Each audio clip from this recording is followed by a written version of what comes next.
Susan Page, why did you call your book The Matriarch? Because she was a matriarch. Who was she? She was a funny, sharp, smart, caustic woman, one of just two women to ever be both the wife and the mother of presidents, the only person ever to live to see both her spouse and her child move into the White House. She was, I think, someone Americans loved but didn't really understand. And I thought that deserved a story. Tell us how you decided to do the book and why you think Mrs. Bush agreed to talk to you and when. So I wanted to do a book about something I had covered after all these years in Washington. And I thought about some different books that involved the Bush administrations because I'd covered both of those. And it turned out that Barbara Bush had written two best-selling memoirs, but there wasn't really a muscular biography of her that had been done. And so that seemed like a great topic to me. I pitched the book. I got an agent, Javelin, D.C. We pitched the book to publishers. A publisher, 12 Books, signed a contract, but I had not contacted her to see if she would cooperate, which may have been stupid, but here was my reasoning that if she said no, I wouldn't know whether to go ahead. And if she said yes, she might think she had some say over what I wrote. So I just took a leap of faith, and so did my publisher. I wrote her a letter. I sent her an email and asked if she would allow me to interview her once. And after about a week, she said yes. So in October 2017, I interviewed her the first time, and then a second time, and then a third time, and so it went. Now, she's been dead how long? She died almost exactly a year ago on April 17th of 2018. And so where did you interview her? You said 5 interviews. You were scheduled for a 6th. What were the circumstances around that one? So I'd had 5 interviews. At the end of each interview, we had no great arrangement. At the end of each interview, I would say, "Can I interview you again?" And each time she would say yes. So I'd had 5 interviews, and we had scheduled a 6th. I, in fact, had gone to Texas for the 6th interview. I was down in College Station doing some archival research before the interview, and she fell the night before the interview was scheduled. And she never recovered. And so the 5th interview was the last interview that I did. But she did something remarkable, I thought, in that 5th interview, which is at the very beginning she said, "You will never see my diaries." Her diaries are kept at the Bush Library, but they are not available for public view until 35 years after her death. And I understood that, and I thought that she was unlikely to let me see her diaries. And at the end of the 5th interview, she said, "And you can see my diaries." And that was an incredible gift. How big are the diaries? She started keeping these diaries and papers in 1948. 1948. So as a young bride with a child, George W. Bush, she began to keep these intermittently. She didn't always invariably keep a diary, but she came back to it over and over again. And she made the last entry in her diary 12 days before she died. How big a difference did your access to the diaries make for your book? They made an enormous amount of difference because it was a contemporaneous account of what she was thinking about all these things that happened in her remarkable and long life. What was your biggest find? Well, I'm not sure this is the biggest, but this was one of the funniest, which is, she had a difficult relationship with Nancy Reagan, and she really bit her tongue when Nancy Reagan did various things that she found difficult. And it turned out that Nancy Reagan was worried about what Barbara Bush was going to write in Barbara Bush's memoir. But Nancy Reagan didn't feel free to call Barbara Bush directly to ask her. So Nancy Reagan went to Marlin Fitzwater, who you know, who had been an aide to both President Reagan and President Bush, who called Jean Becker, who was an aide to Mrs. Bush, and asked. And Jean Becker went and asked Barbara Bush what she was going to say about Nancy Reagan in her memoir. And Barbara Bush then wrote a mock chapter that recounted every offense that she felt Nancy Reagan had ever made on her. And she gave that to Jean Becker, saying, well, this is what I'm going to say. And it was just one, then she did this, then she did this. And at the end of it, she wrote, and Jean, this is just a joke. So it was a mock chapter for her memoir that kind of unloaded on Nancy Reagan. And in her memoir, she did not unload on Nancy Reagan. She did not really say a critical thing about Nancy Reagan in her memoir. I have some video that you'll recognize.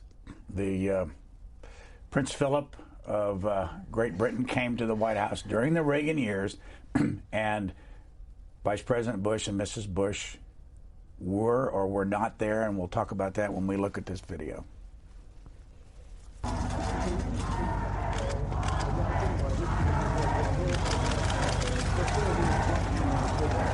I would think one of the most marvelous things about coming to the United States is that you have this extraordinary gift for making people feel welcome. And apart from the friendliness with which you greet everybody, it really does warm the heart to come here and be made to feel welcome. What's the significance of that evening? Well, it was the hottest ticket in the Reagan White House, that dinner. It was a really glittering dinner. It was amazing. And John Travolta dancing with Princess Di is a picture that everyone who was alive at the time, I'm sure, remembers. And the Bushes were pointedly not invited. Now, in doing research for the book, we found the original guest list that was sent to Mrs. Reagan with the guests. And the first name on the list was President and Mrs. Reagan, and the second name on the list was Vice President and Mrs. Bush. And Barbara Bush crossed their names out. We found subsequent guest lists where their names were repeatedly proposed. Let's consider inviting the Vice President and his wife. Nancy Reagan did not invite them. She wasn't required by protocol to invite them. It wasn't a state dinner. The Bushes were always included in state dinners because protocol required them to be included. But they were not invited to that dinner, and that was quite deliberate. In your book, Nancy Reagan, I'm reading, never disparaged Barbara Bush in front of the East Wing staff. Mm-hmm. Tate said, meaning Sheila Tate, who worked for Ronald Reagan, the one thing I've got to say about Nancy Reagan, and I don't care what you think, she never gossiped to her staff, never, never. Do you believe that? I believe Sheila Tate. I believe Sheila Tate when she says that she didn't gossip to her. But Nancy Reagan gossiped to many people, not to her staff perhaps, but to others. And one thing Nancy Reagan, I think, did not understand was the network that Barbara Bush had built over decades in Washington. So Barbara Bush would recount that in her diaries that Nancy Reagan would have said this about her at some dinner in New York, which immediately would have gotten back to Barbara Bush by some friend who happened to be included on the guest list. So yes, I think Nancy Reagan did gossip and didn't like Barbara Bush very much, and that was something Barbara Bush understood.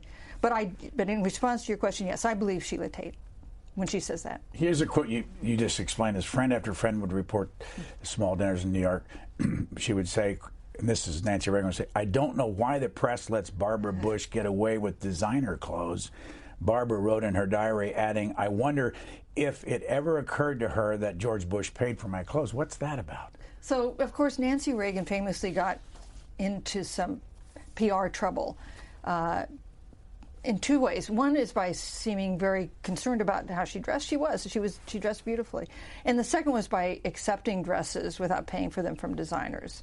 And that became a controversy. Now, one of the things that was interesting in her diaries was that Barbara Bush really liked designer clothes too. She liked to dress well. She wasn't really known for dressing well in the same way that Nancy Reagan was, and she wasn't a clothes horse in the same way. But she got a lot of pleasure out of clothes, but she always paid for them.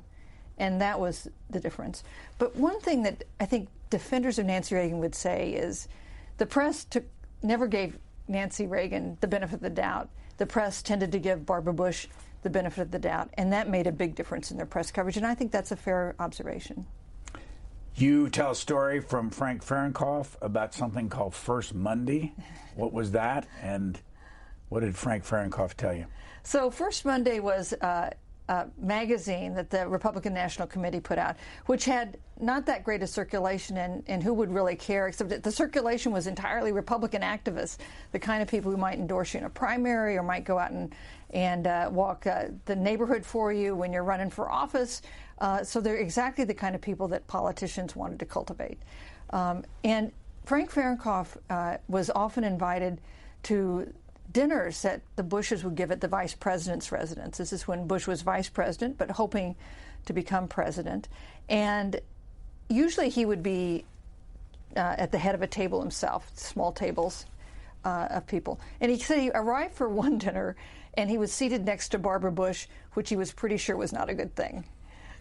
And as the dinner was winding down, she invited him to have a private conversation with her, and she complained that George Bush had not been featured in First Monday for months and months, not been mentioned. And Frank Fahrenkopf said he was sure she was wrong, and that he would check on it and get back to her the next morning.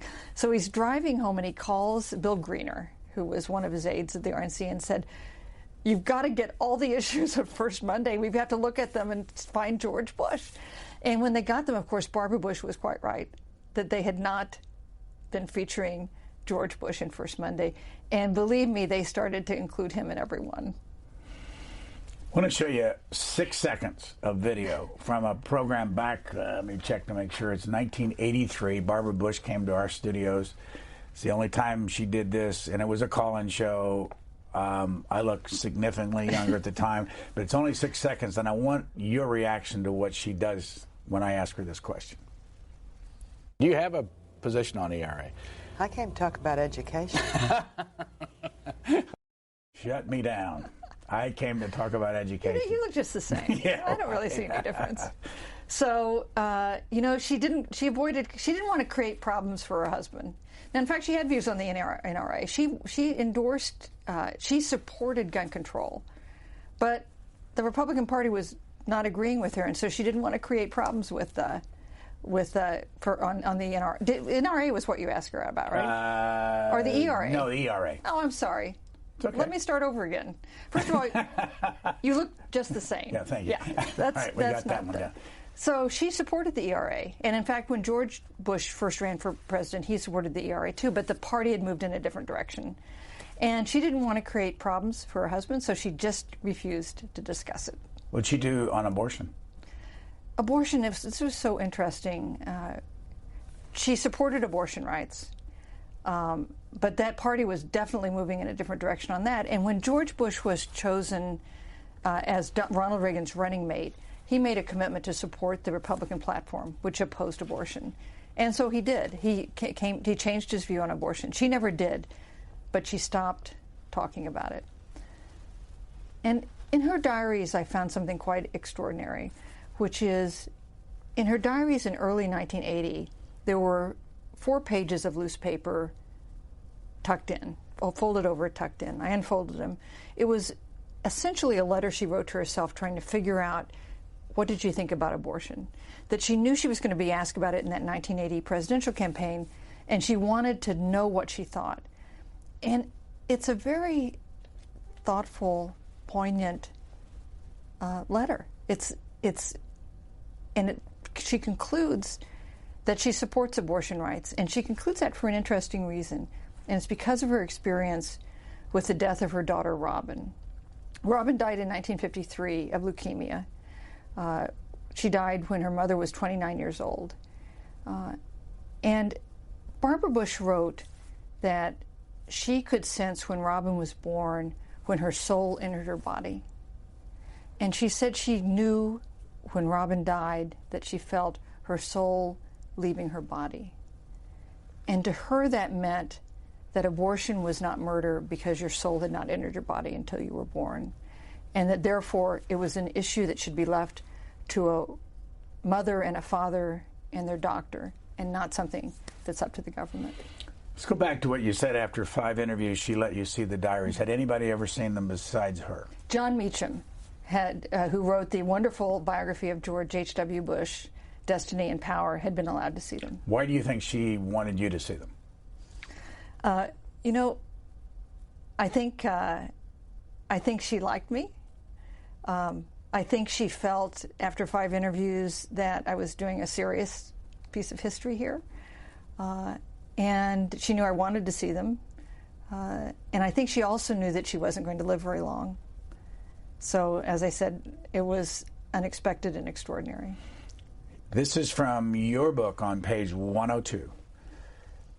Overwhelmed by pain and loneliness, she contemplated suicide. What's the story behind that? And how has she talked about that before? There's a reference to her in her memoir, but she hadn't discussed it, so far as I know, with anyone publicly before. It was in 1976. George Bush had taken over the Central Intelligence Agency. She had been so involved in all the aspects of his previous jobs, and now she wasn't, because he was heading a spy agency. They had moved back to Washington from China. She had a kind of an empty nest. Doro was away at high school. The boys were in college or beyond. And she fell into a really serious depression. And she told me that she would be driving and she would have this urge to direct her car into a tree or to steer into the path of an oncoming car, and that she would have to pull off the road until that impulse had passed. How did she get over it? I mean, I guess it's called depression, and right. She had it for how long, do you think? About 6 months.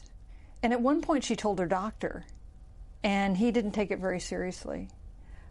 They discussed that later. She never really sought medical treatment for it.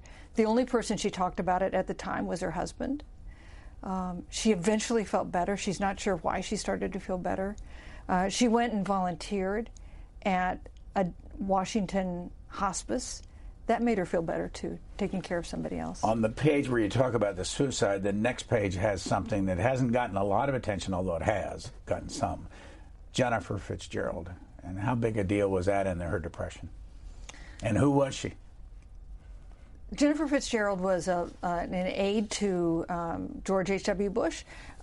George Bush hired her when he went to China. She went to China with the Bushes, arrived a little after they had arrived in China, and continued to be close to him, worked closely with him until he became president. There have long been rumors about a personal affair between President Bush and Jennifer Fitzgerald. I think it's important to note that President Bush and Barbara Bush and Jennifer Fitzgerald all deny that they had an affair. But it was hard to understand President Bush's decision to keep her so close to him, even after she became controversial publicly and also controversial privately within his staff. She was someone other people in the staff often didn't get along with. Some people left his staff because they couldn't get along with Jennifer Fitzgerald. So people, I think, need to make their own decisions about what the nature of their relationship was. But I can tell you this for sure. It was enormously painful for Barbara Bush to have to deal with these rumors because she adored George Bush, and she would have to deal with it, especially in interviews during the 1992 campaign. And you can tell from her diaries how anguishing that was for her. Is Jennifer Fitzgerald still alive? And if she is, did you talk to her? I believe she's still alive and living in Florida. I reached out to her. She didn't return my calls, and I didn't talk to her. The Wellesley commencement speech. What's the story behind that? Such a wonderful speech. Such a great speech. How many commencement speeches since then have quoted Barbara Bush's Wellesley speech? It was in 1990, and she had agreed to give several college commencements, including at Wellesley. And then some of the students at Wellesley started a petition drive protesting her choice as their commencement speaker because she had been basically just a housewife, because all of her fame was due not to what she had done herself, but to what her husband had done.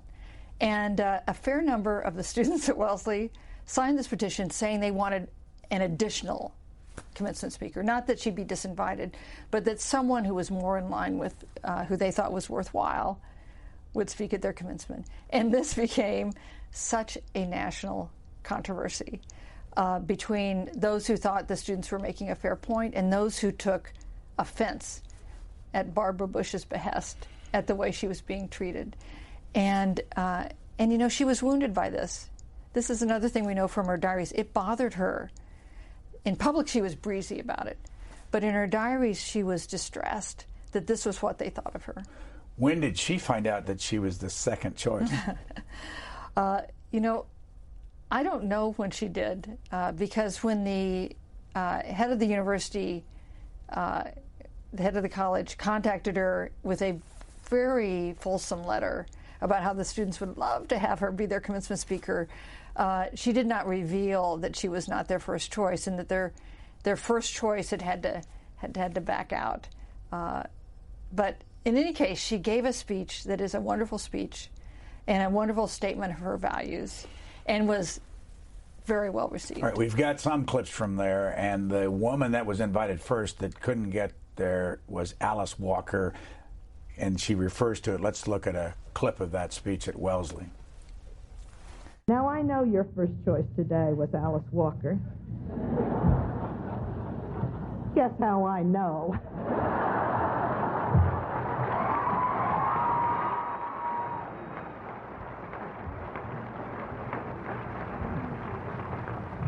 Known for the color purple, instead you got me, known for the color of my hair.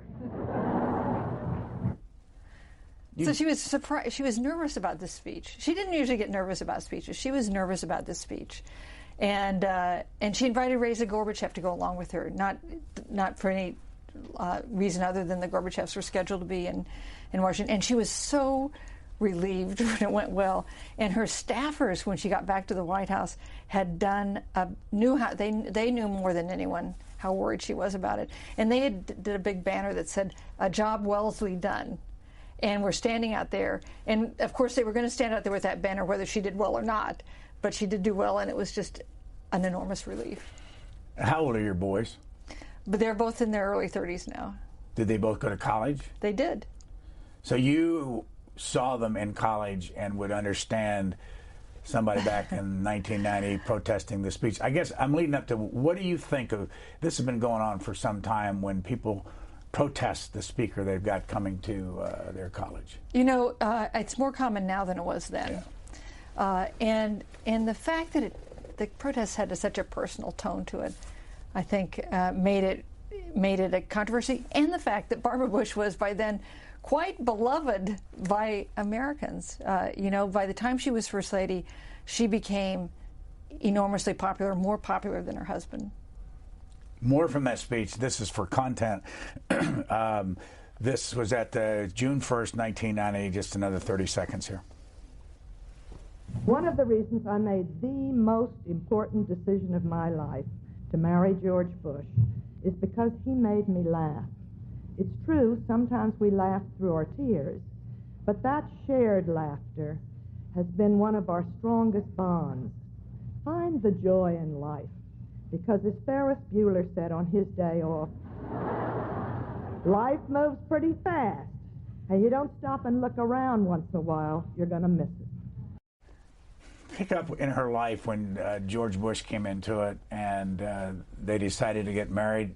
Did he propose to her, or you imply that there are a lot of things that George Bush did that he never told her he was going to do, and she was expected to go along with him? You know, I don't think he really proposed to her. He talked about this just before he died, when he was in Kennebunkport for that last summer, that they had agreed to get married as they were walking up that driveway, but neither of them describe it really as a proposal. It was more like they both knew that was going to happen.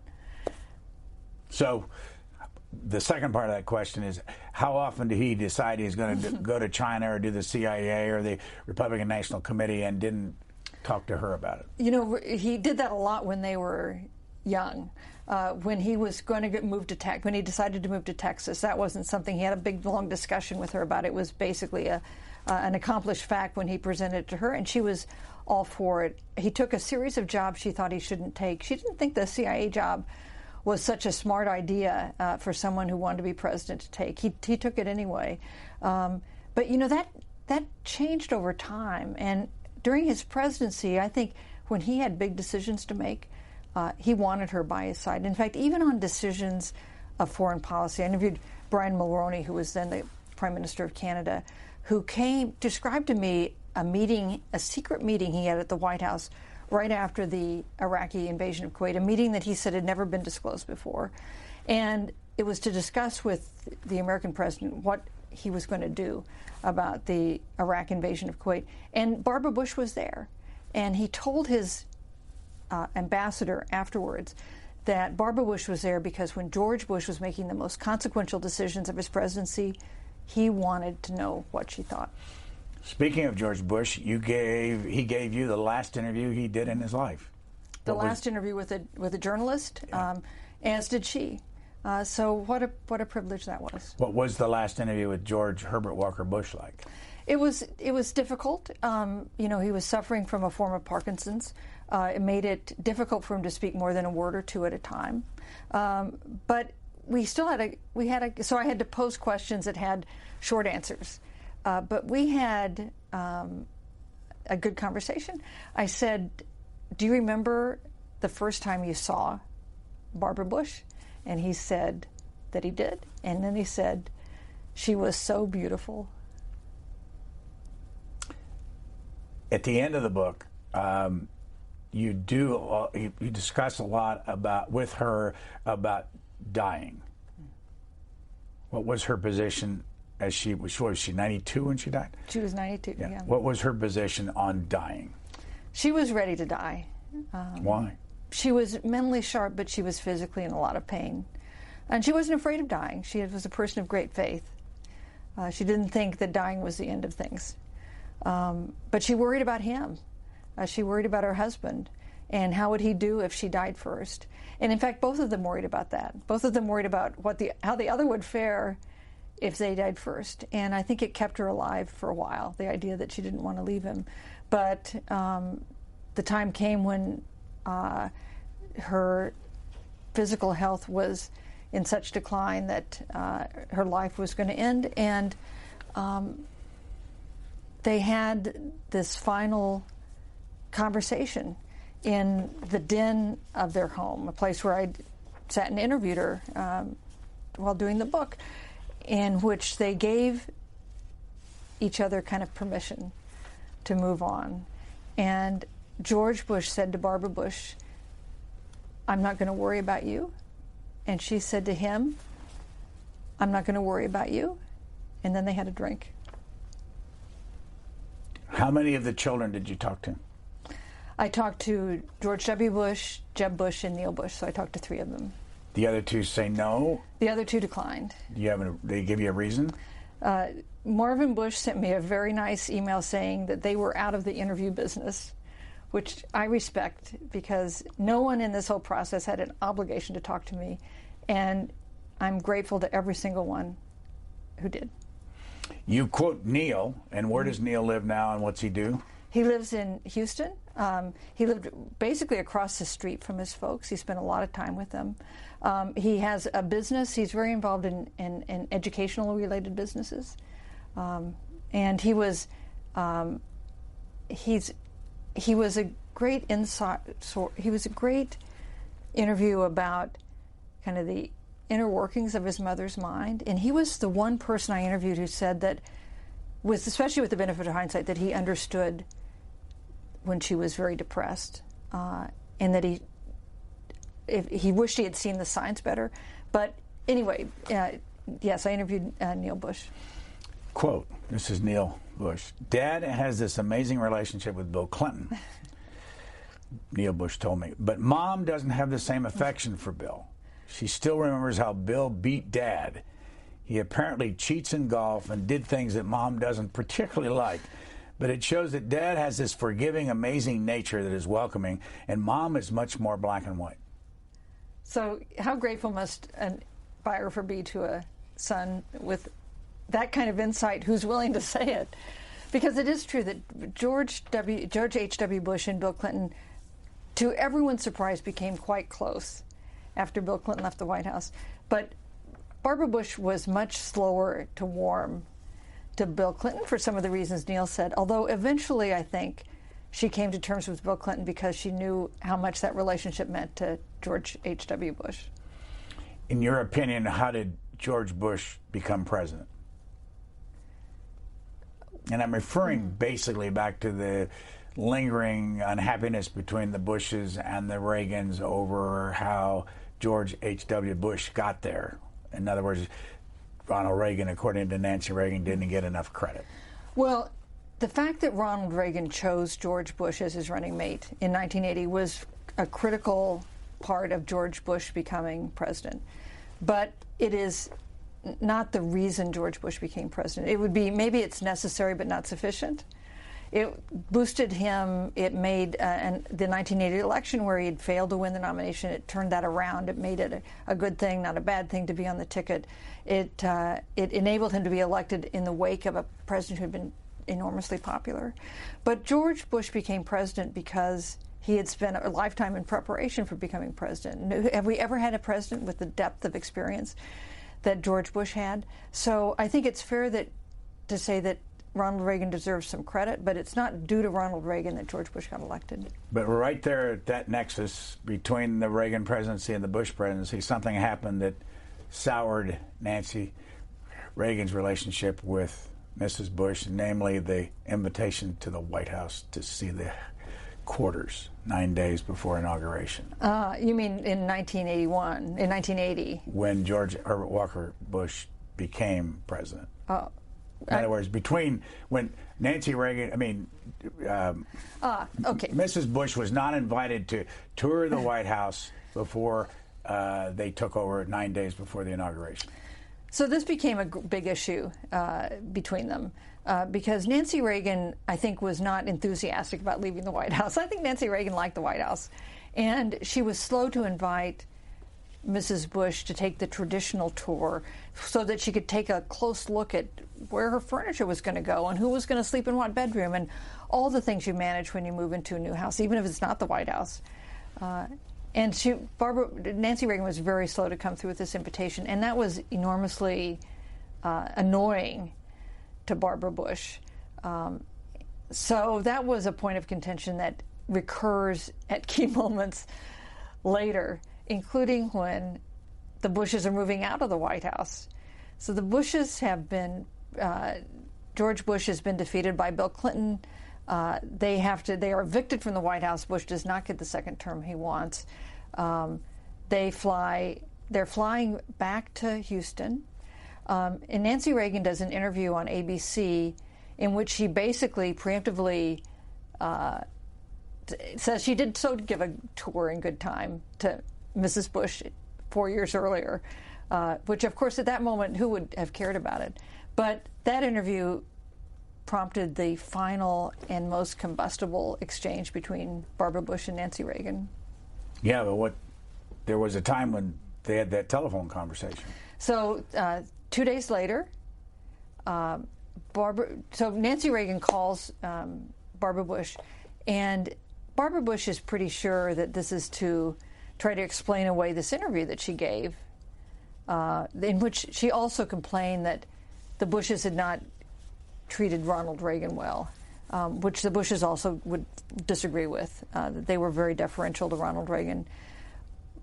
But this was something that Nancy Reagan said in this interview. And that first day, Barbara Bush ducked the call from the White House operator, the call coming from Nancy Reagan. And the second day, the operator said, well, it's Mrs. Reagan, aren't you going to take the call? And so she took the call. And Nancy Reagan began to try to explain what she had meant. This is the kind of conversation that Barbara Bush had many times with Nancy Reagan after public comments that seemed dismissive or disrespectful. And Barbara Bush had finally had enough. They were out of the White House. She didn't need to bite her tongue anymore. She said that she took offense at it, that reporters were at her door asking questions about it, which was not true. That was just designed to give Nancy Reagan a little heartburn. And she said to Nancy Reagan, "And don't you ever call me again." And she hung up. And here's what's interesting. In that first interview I did with Barbara Bush, she told me that story, which I found jaw-dropping. And when I read her diaries, it was precisely the way she had described it in this interview, which meant that this was a memory that was still, all these years later, perfectly clear to her. Had she ever told that story before? No. Here's some video of an interview that Peter Slaney here did with Barbara Bush back in 2013. Talks about the difference between being a first lady and second lady. I did notice, though, the difference between being the vice president's wife and the president's wife is huge, because the vice president's wife can say anything. Nobody cares. The minute you say one thing as president's wife, you've made the news. So that was a lesson I had to learn. You've been reporting Washington politics for how long? 100 years. When did you start? Approximately.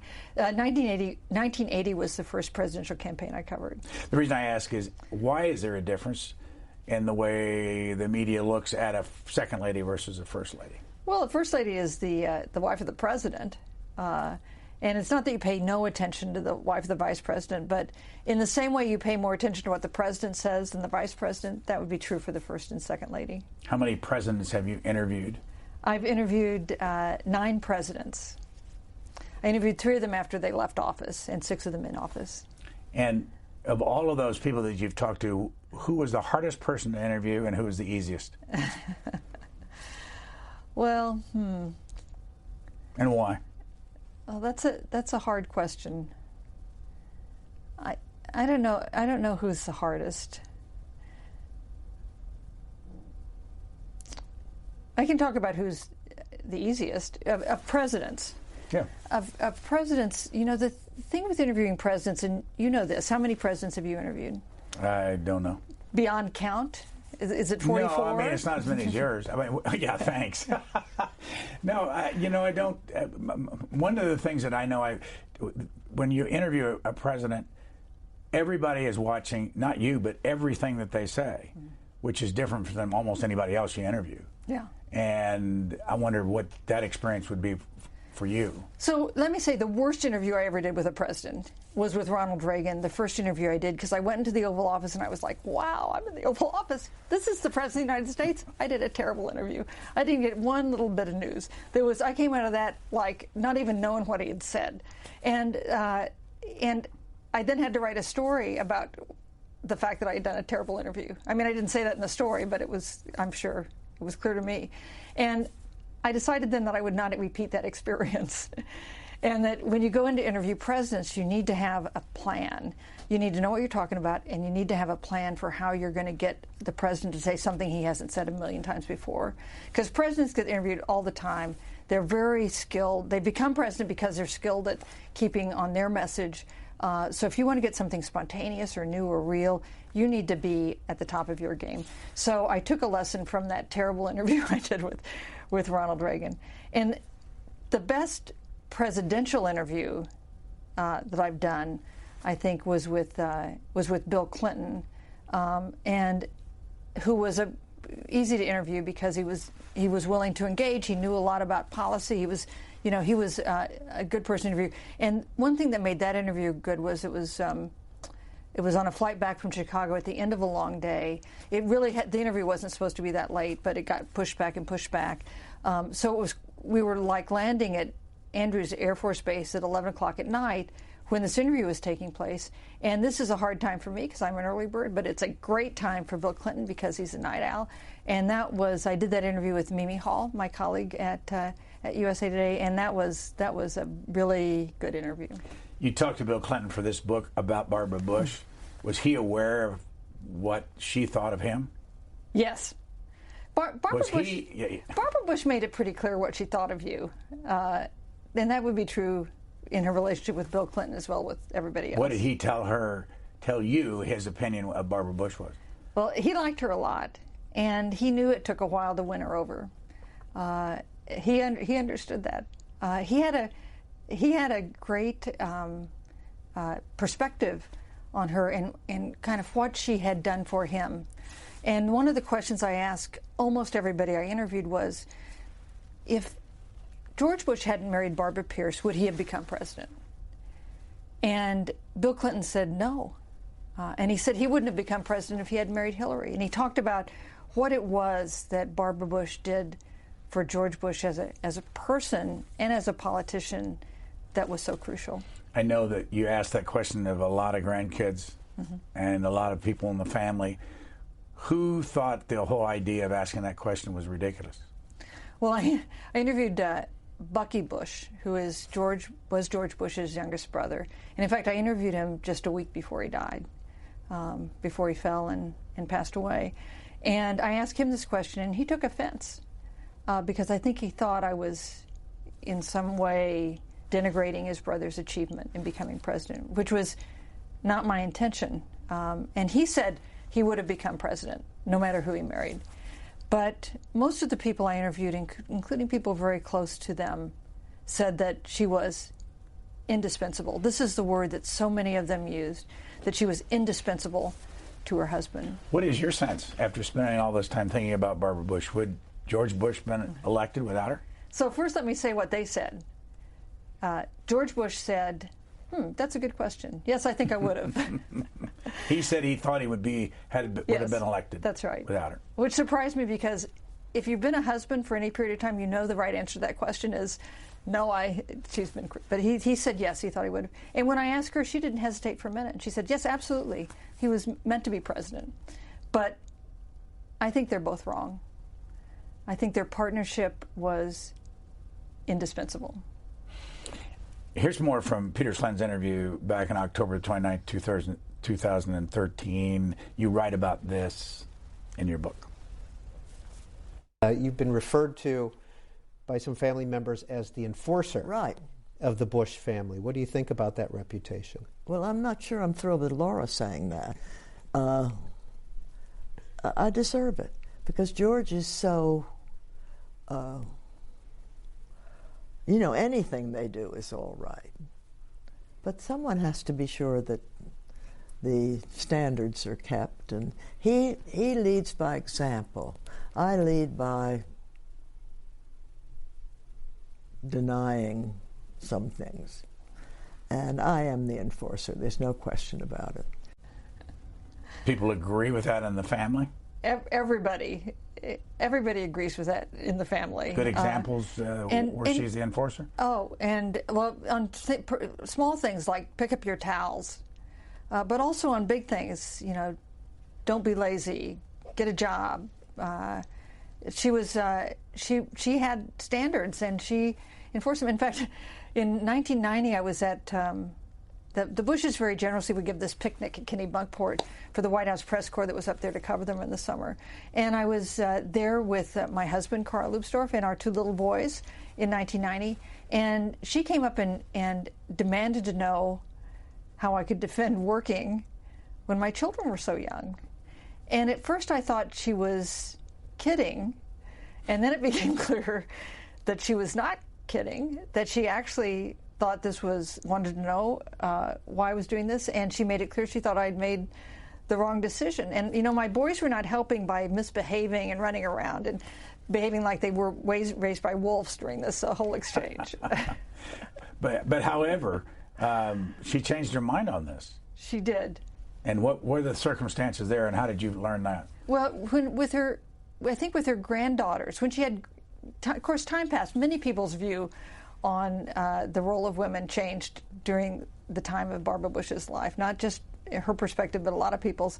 And with her granddaughter, she was as proud of her granddaughters working as her grandsons, and she talked a lot about how her granddaughters who started the Global Health Corps, who worked on a feeding program for hungry people around the world, and who did all kinds of things, co-hosted the Today Show. I mean, she would talk with great pride with them. And in fact, Jenna Bush Hager, one of her granddaughters, told me that although she has young children, that her grandmother really encouraged her to take on more responsibilities at the Today Show. So her views on this changed, but in 1990, her views on this were pretty clear. What about what she told Jenna's twin sister, Barbara, about having a child? So this was also very interesting. Barbara Bush, the younger, her granddaughter, her namesake, told me that there was a point, this is very much toward the end of Barbara Bush's life, that she hadn't gotten married, she didn't have children, she had broken up with her boyfriend, and that Barbara Bush, her grandmother, said, well, there are other ways to have children. You don't have to get married to have children. And basically giving her permission to, have a child in the many other ways that people have children these days, and as a single mom. And isn't that extraordinary that Barbara Bush would think that would be an okay thing for her namesake to do? Now, since then, Barbara Bush, by the way, has gotten married, but at the point, this was right before she had the blind date that led to her marriage. So this was, I think, quite a remarkable conversation. Did you find anybody in your research that just didn't like Barbara Bush? Well, I think if I'd had the privilege of interviewing Nancy Reagan, she probably didn't like Barbara Bush. And there are people who found her imperious. She could be pretty sharp. If she thought you were doing the wrong thing, she would let you know. There were definitely people on the Bush staff, in the President Bush's administration, the elder, and President Bush's administration, the younger, who found her really intimidating. But overwhelmingly, people liked her, and her sharpness was part of her authenticity. It was one of the things that made her so real. Going back to the fact that you did get to read the diary, how long did it take you to finish it? Well, it took a long time, and they would bring out these giant boxes from a cage locked cage at the Bush Library, and they hadn't been even curated before, right? They were not. No archivist had gone through it. Pages would be stuck together and out of order, and really quite extraordinary. And I just read them as fast as I could and with complete delight. One of the nice things about reading her diary is that I read what she thought about me. So after an early interview, she said, she wrote in her diary, Susan Page is writing a biography of me, period. Boring, period. Not at all clear whether that meant Susan Page was boring or the idea of doing a biography of Barbara Bush was boring. And then after our last interview, she wrote, Susan Page was here to interview me again. I like her. I hope she will be kind to me. You thank somebody named Will Lubsdorf in the back of your book for helping you with this book. Who is he? So Will Lubsdorf is the younger of my misbehaving children at that picnic in Kennebunkport, who had gone back to graduate school as I was working on this book. And he agreed to be my researcher at a point I was drowning in information. And he was a really great researcher, and I'm really grateful to him. What did she think of the press? I think she didn't like some of the things the press wrote about her husband, and she found the press pretty intrusive. But when Reza Gorbachev complained to her about the press, she defended the press as crucial, and I think she thought that true. Got to run a quick clip of Reza Gorbachev at the Wellesley speech with her and explain the background on their relationship. Советские люди знают цену мирной жизни. The Soviet people know the value of peaceful life. Мы желаем добрых отношений с американским и другими народами. We wish to have good relations with the American and other peoples.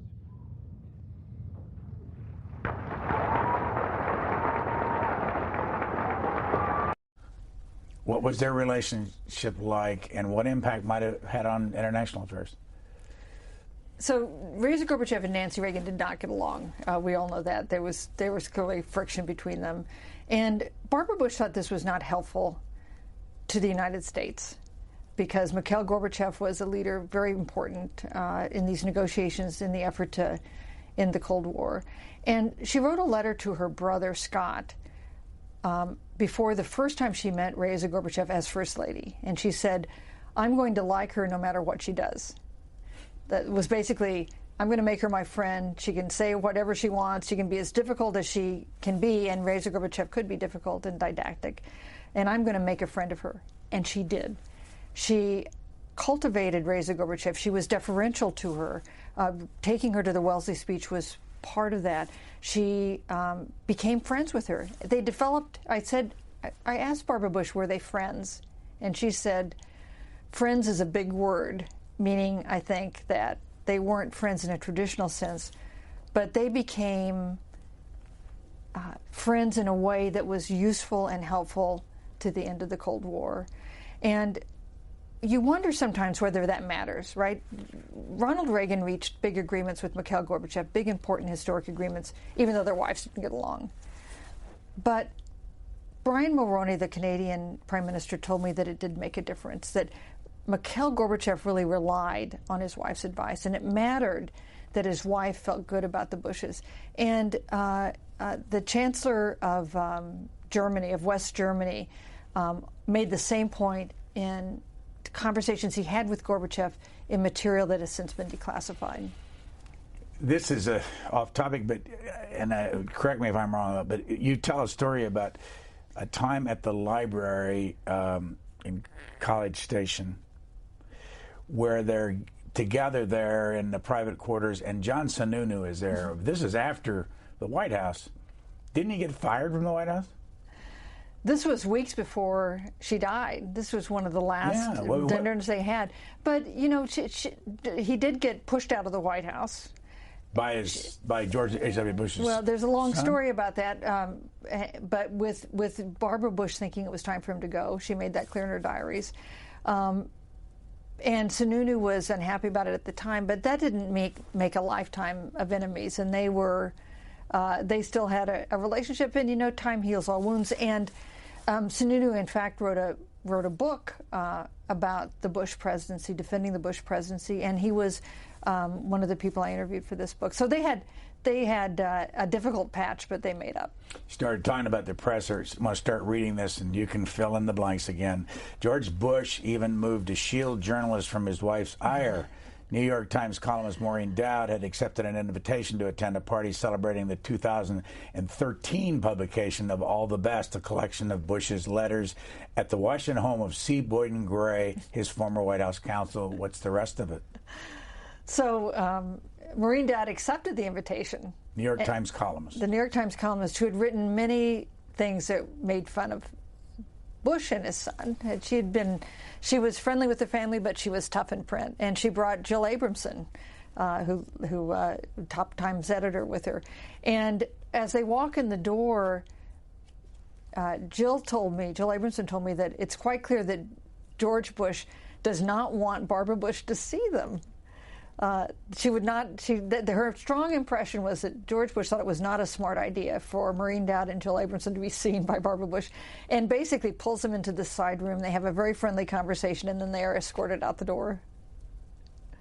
Because she was tough and she was caustic, and he was not. He was unfailingly courteous, and maybe that's why they were such a good pair, because they were different in that way.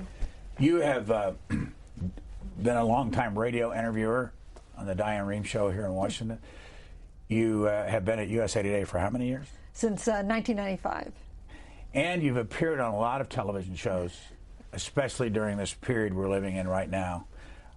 What's your reaction to the distrust, dislike, strong reaction to the Mueller decision on the part of people who don't like what the media has done over the last 2 years? I'm so distressed by the loss of faith in the mainstream news media by Americans. I think it is troubling. I think it's damaging to our democracy. I think that we have to we have to do a better job of being fair and smart and transparent and making our readers and viewers know that we're being fair and even-handed and smart and transparent to rebuild that trust. I think it's one of the biggest challenges our democracy faces right now. But what caused this? I don't think one thing caused it, and I don't think one thing will fix it. I think The proliferation of news outlets has been one thing that has changed the way people get news and who they trust. I think the rise of fake news is one factor, not the only one, but one factor, kind of deliberate disinformation. The increasing polarization of our politics has, I think, made half of America not trust liberal sources and half of America not trust conservative sources, and news organizations like my own that try to be down the middle. I work for USA Today. Have had a tough time in persuading people that we're not going to take a side. We're going to give you the information so that you can take a side. And if Americans do not believe that there are news outlets they can trust and information, and we can agree on what happened and then disagree on what to do about it, I think that is a foundation of our democracy. We need to make this work. You've appeared on Fox News. You've appeared on MSNBC. You're not wed to one place. What do you think of the cable news networks taking a side? And they definitely have taken a side over the last 2 years. You know, they've taken a side and they've found an audience for that. Obviously there are a lot of Americans who want to read or view news outlets that agree with what they think already. And that's okay as long as we also have news available that doesn't take a side. That's what I think is important. You're not going to eliminate advocacy news organizations, and we've had that through our whole history. But we need to have sources that are not partisan, that people believe are telling them the truth. The hardest thing of writing this book? The hardest thing was I wanted to do it fast. I wanted the people I wanted to interview were elderly, many of them. I wanted to get to as many of them as I could. I felt it was like a timely book, so I wanted to write it fast. So it was just the pressure of getting it done. That was the hardest thing. Did you record your interviews? Yes, all of them. What are you going to do with it? I don't know. We'll leave it at that. The name of the book is The Matriarch, Barbara Bush, and the Making of an American Dynasty. Our guest, USA Today's Susan Page. Thank you very much. Hey, thank you, Brian.